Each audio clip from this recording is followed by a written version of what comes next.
Hello, my name is Michael Gould. I'm a senior scientist in the Department of Research and Evaluation at Kaiser Permanente, Southern California, and I'm going to talk to you today about the pros and cons of lung cancer screening. I have some disclosures that I'll share with you now. I've received salary support from Archimedes to help develop computer models of lung cancer screening. I've also received grant support from NIH to evaluate computerized decision support for lung nodule evaluation. And I've served as a member of the ACCP ASCO Lung Cancer Guidelines Panel and a guest member of the Medicare Evidence Development and Coverage Advisory Committee for Lung Cancer Screening. Today I'd like to discuss the potential benefits and harms of low-dose CT screening and how they may be different for individual patients depending on their lung cancer risk. I'd also like to provide you with some information about existing lung cancer risk models. I'm going to start with my conclusion so that you know what I'm going to be talking about in advance. And the main take-home message from today's talk is that lung cancer screening with low-dose CT scanning prevents a substantial fraction of deaths from lung cancer in appropriately identified high-risk smokers and former smokers. However, like any other screening intervention, low-dose CT has potential harms, including false positive test results and downstream invasive testing. The balance of pros and cons likely differs across individuals, and therefore decision-making should be tailored. Finally, there's been some recent controversy over whether the findings of recent trials of low-dose CT scanning can be applied to the Medicare population. And I'll show you that, at least in my view, both elderly and non-elderly candidates for lung cancer screening face similar trade-offs. I'll share with you today data from several sources. The most important of these is the National Lung Screening Trial, which provides the best quality evidence about both the benefits of low-dose CT screening and the harms. We'll refer to the main results, which I've cited here, as well as some subgroup analyses and a more recent paper which describes methods and results of the cost-effectiveness analysis of the NLST. I'll also show you some data from a systematic evidence review performed by the American College of Chest Physicians and the American Society of Clinical Oncology, led by Peter Bach. Another excellent source of information is the systematic review performed by the Oregon Evidence-Based Practice Center in support of the U.S. Preventive Services Task Force guidelines. So let's start by summarizing the potential benefits of screening and what the typical patient might stand to gain from the screening intervention. So it's hoped that screening will reduce disease-specific mortality, in this case, reduce the risk of death from lung cancer. Ideally, a screening test would also reduce all-cause mortality, although that's a more ambitious target and it's rarely met by commonly employed screening technologies. Those are the two most important outcomes and most important benefits of screening, but there are others. So it's possible that screening could reduce the morbidity from lung cancer treatment in screening detected cases. It's also possible that morbidity from other illnesses can be reduced via the finding of incidental abnormalities unrelated to lung cancer, such as an abdominal aortic aneurysm. Advocates for screening also contend that screening may be or may represent a teachable moment for smoking cessation. And I'm going to highlight the importance of smoking cessation and the message that screening is not a substitute for smoking cessation. But in the context of a screening program, it may be an especially good opportunity to counsel patients about the risks associated with smoking. And then finally, if the results of the screening test are negative, that can provide some reassurance to an anxious person, especially those with a personal or family history of cancer.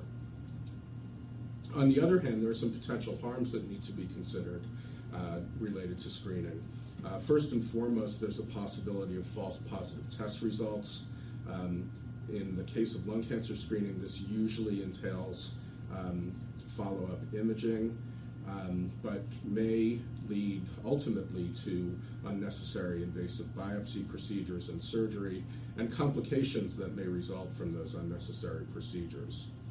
There's also the possibility of overdiagnosis, which refers to cancers that are so relatively indolent that they never would have come to attention during a patient's normal lifespan and never would have become symptomatic. And there's still a considerable amount of uncertainty regarding overdiagnosis in lung cancer, but I'll share some recent data that suggests that it may not be trivial in the case of low-dose CT screening. There's also the concern about exposure to ionizing radiation and the possibility that screening can actually induce cancer in the future. And then some other considerations like the inconvenience of undergoing an annual screening test, any resulting anxiety or emotional distress that might result from particularly a positive screening test result. And even if results are negative, that may provide some false reassurance, particularly for a current smoker who then feels like he or she has a good reason to not stop smoking.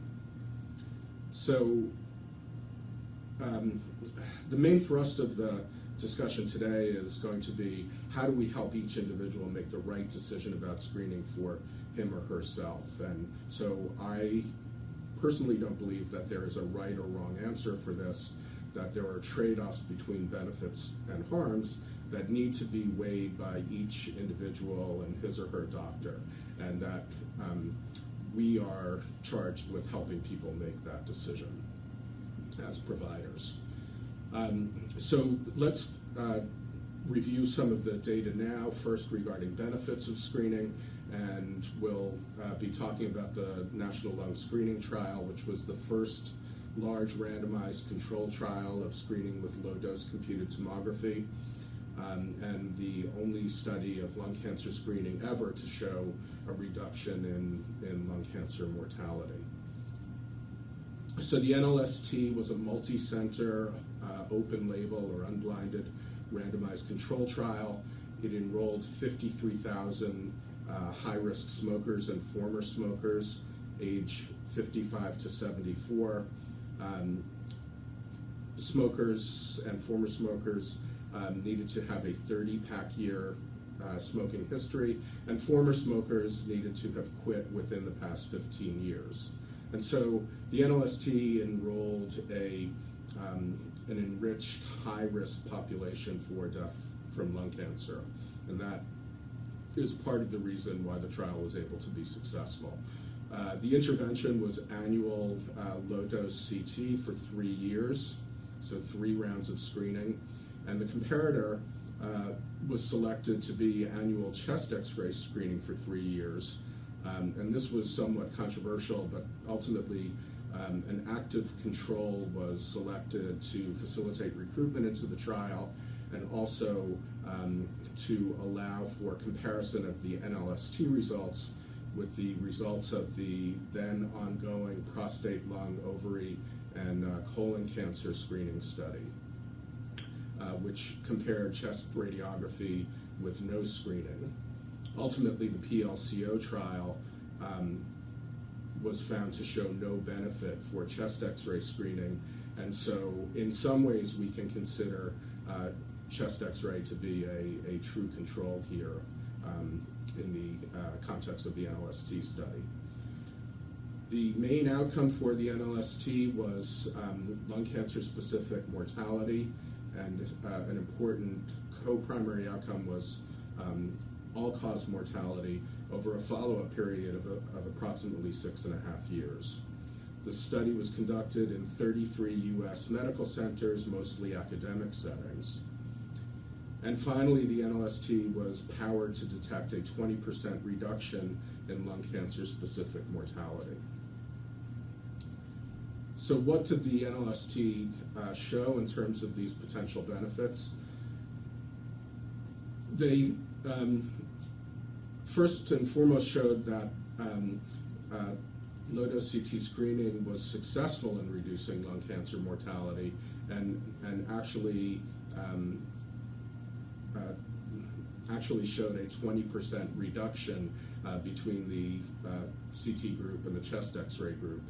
In absolute terms, that translates to a reduction from about 1.7% to just over 1.3%.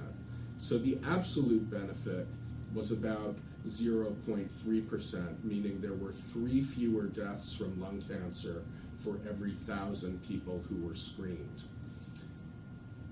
That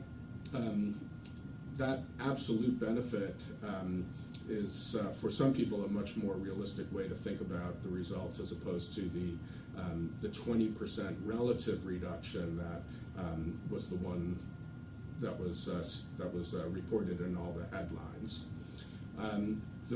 The all-cause mortality was also significantly reduced in the CT group from 7.5% to 7%.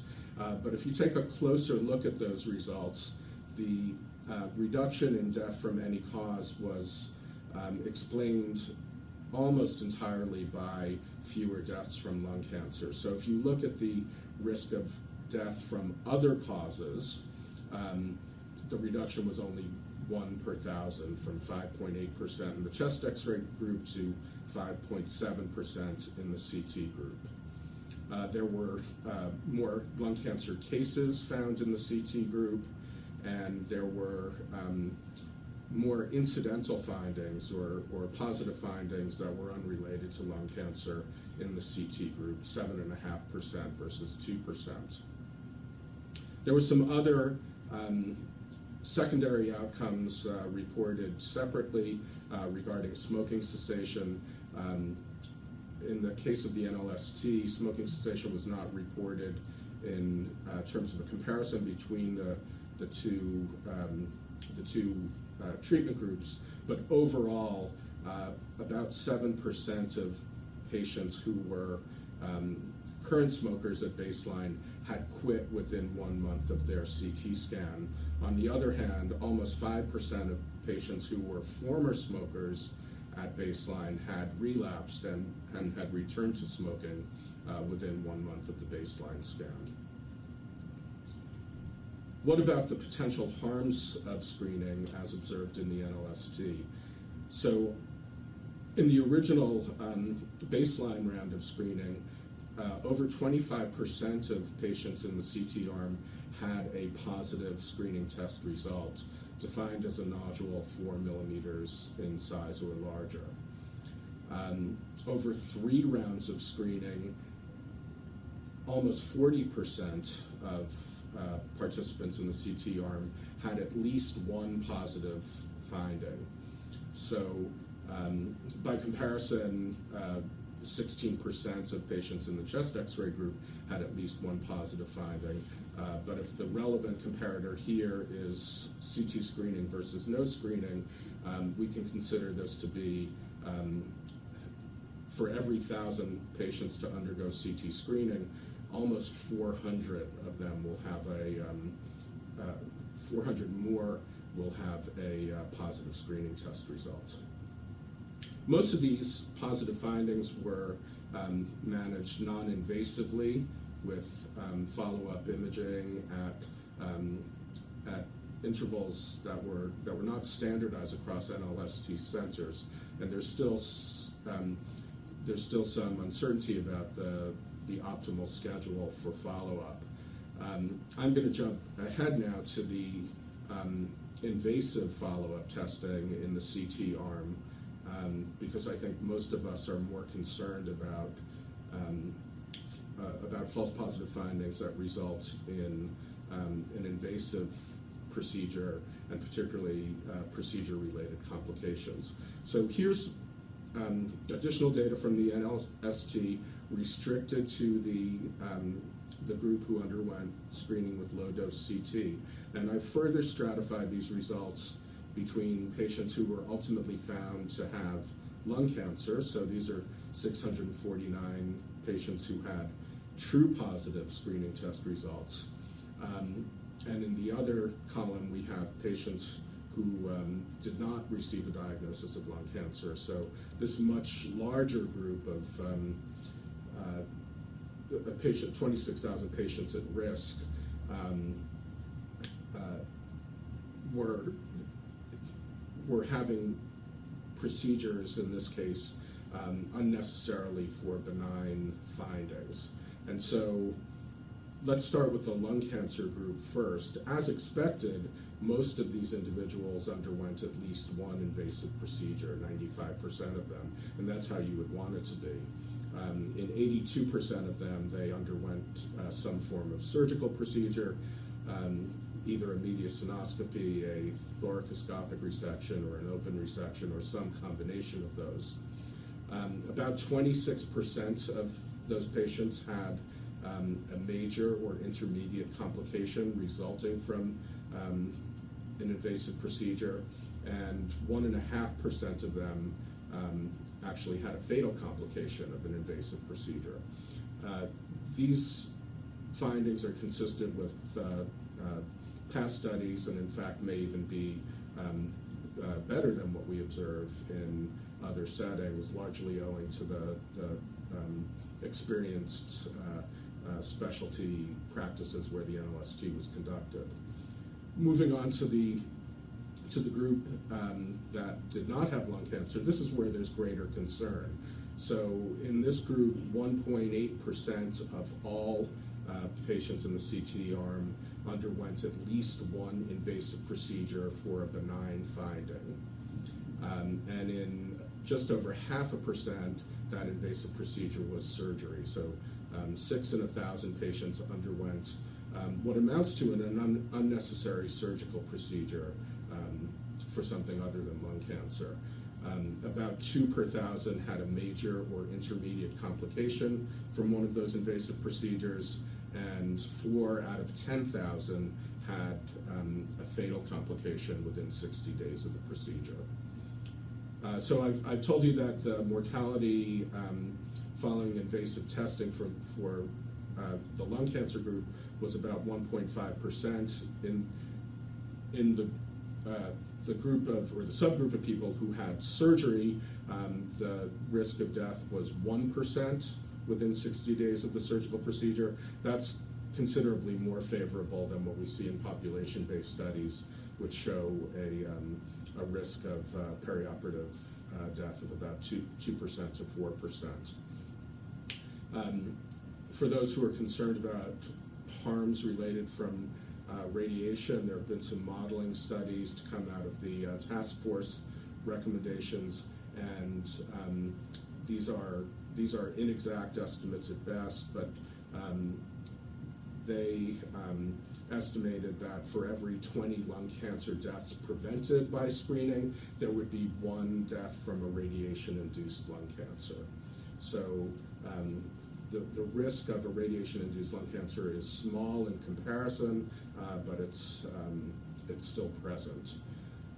A somewhat greater concern is the risk of overdiagnosis. As before, I mentioned that these are indolent cases of cancer that would not otherwise have come to attention, and some data from NLST published separately in a paper by Patz et al. Suggests that almost 20% of the lung cancers detected by CT screening in the NLST may have been overdiagnosed cases, and that translates to about 1.4 overdiagnosed cases for each lung cancer death prevented. And the jury is still out on other potential harms, including emotional distress and quality of life. Several other studies, including the cohort study from the University of Pittsburgh, have looked at emotional distress following a positive test result.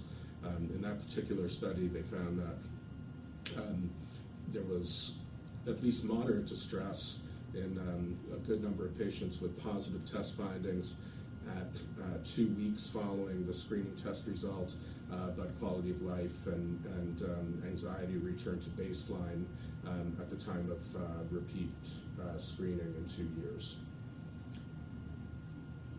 So how do the results of the NLST compare with other randomized controlled trials of screening? So 3 European trials have now presented their results, and none of these studies were as large as the NLST. None were adequately powered to show the same 20% mortality reduction that was found in the NLST.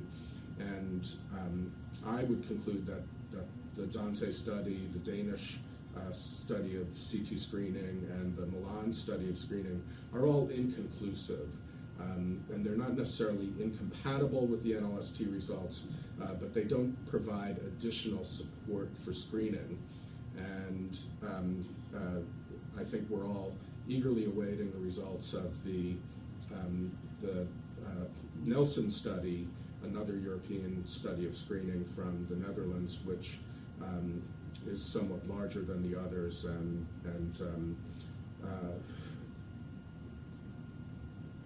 hopefully will replicate the results of the NLST.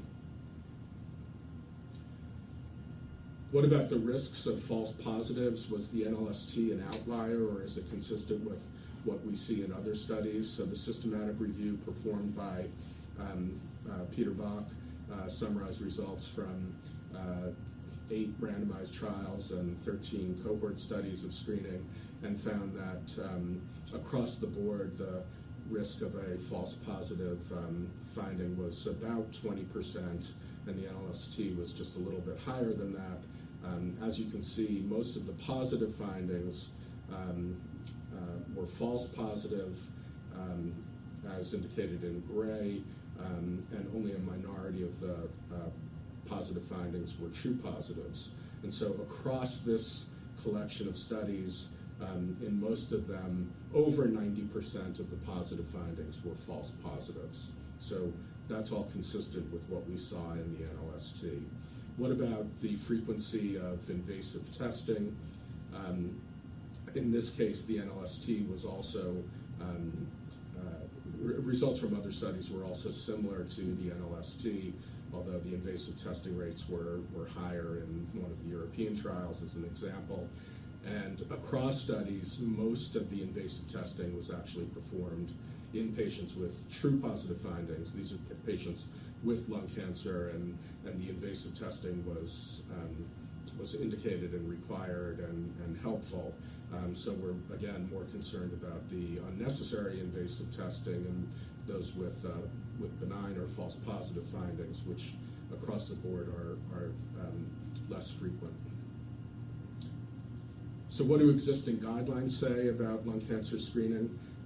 Most professional societies, including ACCP, ASCO, the American Thoracic Society, the American Cancer Society, the American Lung Association, the NCCN, the International Association for the Study of Lung Cancer, all suggest that screening be offered or recommend screening outright.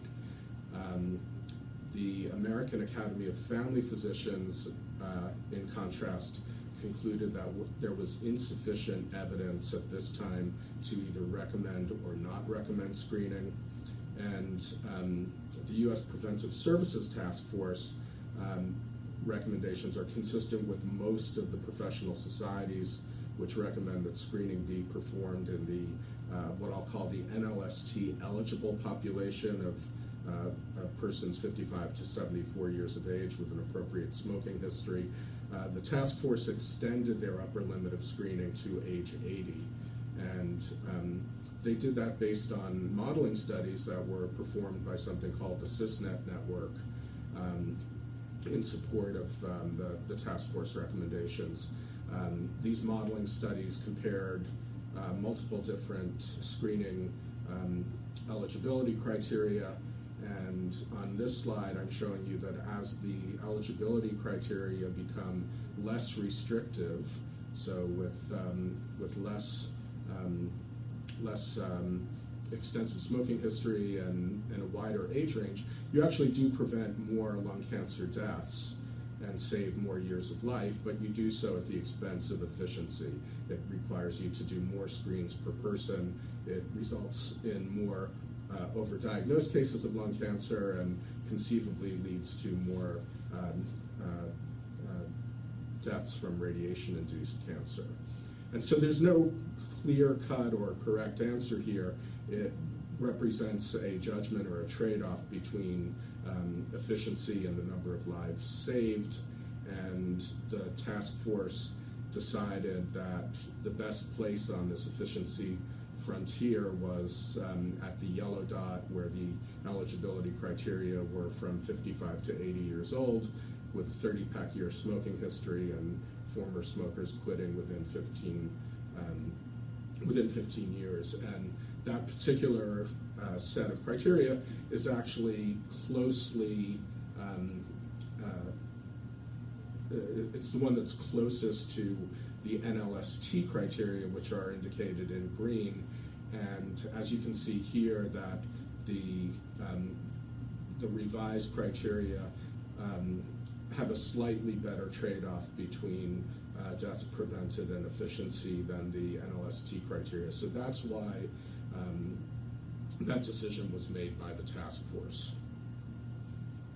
What about screening in elderly patients? A related question that came up in the context of whether Medicare should cover annual screening with low-dose CT. There were some concerns that screening was that might be less beneficial in older patients, largely based on the observation that only 25% of the NLST sample was 65 or older, and none of them were over 75 years old.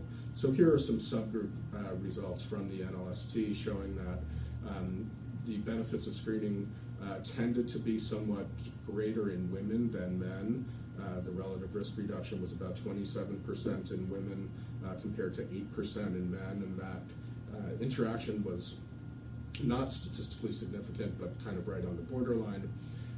If you look at the subgroup analysis stratified by age, the reduction in lung cancer mortality was similar for those under 65 and those greater than 65, 18% versus 13%, and that interaction was not statistically significant. Older patients are more likely to have false positive screening test results, slightly more likely to have invasive diagnostic testing, and at least in the context of the NLST, only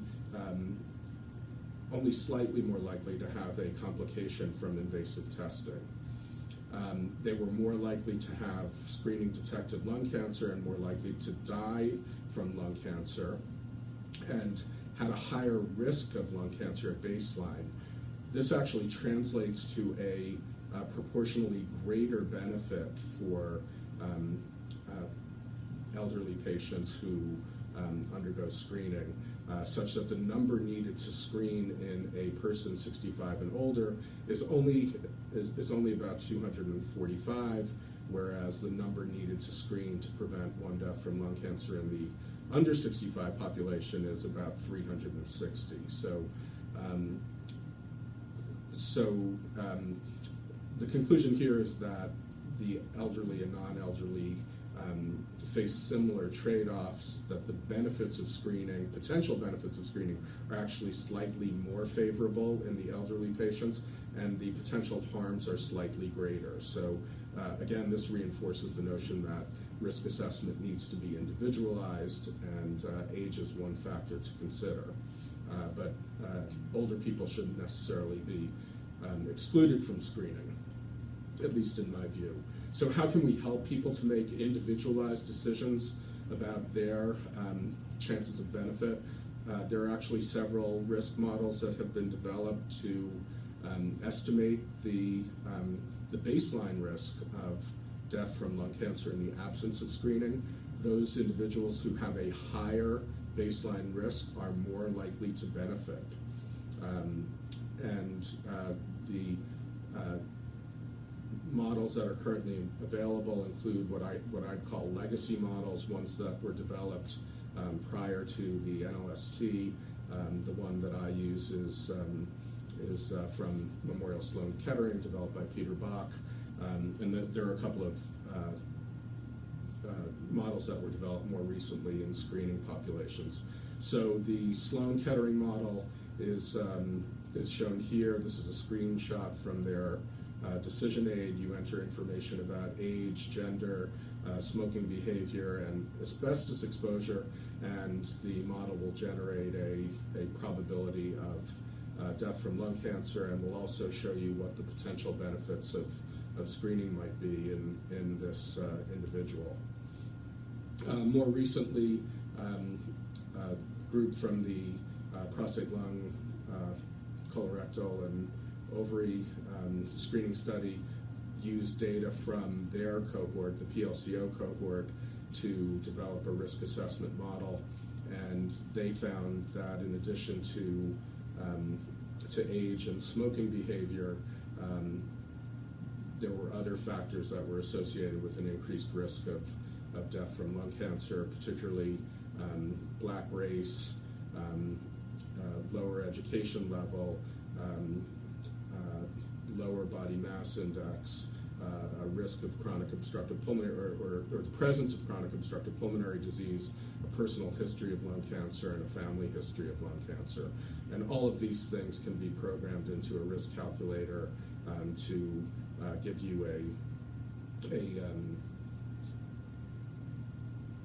a more precise estimate of risk and facilitate decision making.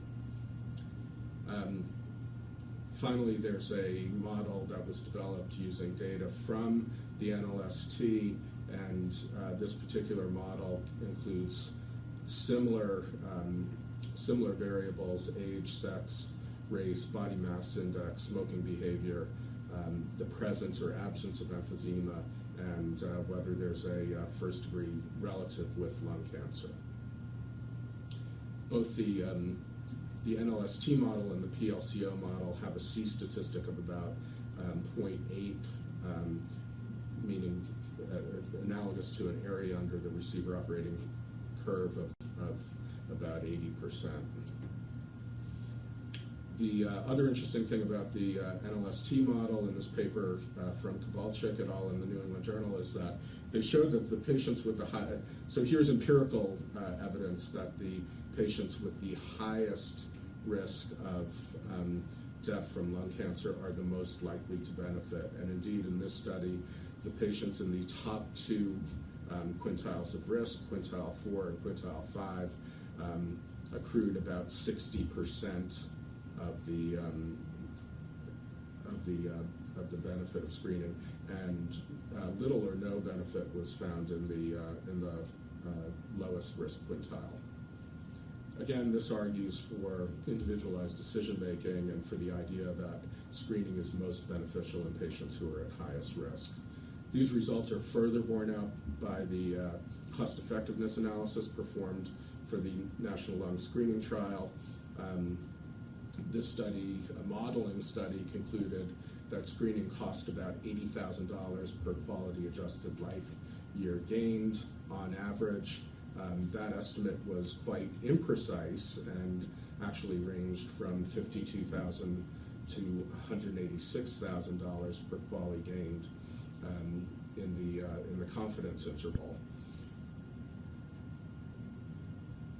Subgroup analyses from the cost-effectiveness analysis showed that screening was most cost-effective in women, among people who were 60 to 69 years of age, in current smokers, and again, patients in the 4th and 5th or top 2 quintiles of risk as determined by the NLST risk model.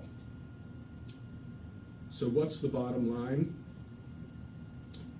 Low-dose CT screening for lung cancer prevents some deaths from lung cancer, but results in frequent false alarms, and patients are likely to value that trade-off differently and need to be counseled about their individualized risk, and then through a process of shared decision-making, make value judgments about whether the potential benefits exceed the potential harms.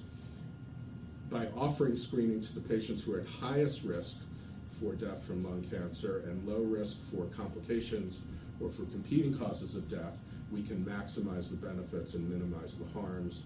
And so an ideal candidate for lung cancer screening might be someone who's relatively young, does not have a lot of comorbidities that limit life expectancy or increase the risk of complications, those who are current smokers, and those who have underlying airflow limitation whose risk for lung cancer is increased. But again, decision-making should be individualized. It's not unreasonable for an informed patient who is at risk to decline lung cancer screening. We need to help patients make the best decision that's right for them. And finally, once again, screening is not a substitute for smoking cessation, and every discussion of screening should be accompanied by a discussion of smoking cessation and referral to an appropriate smoking cessation program. Thank you for your attention.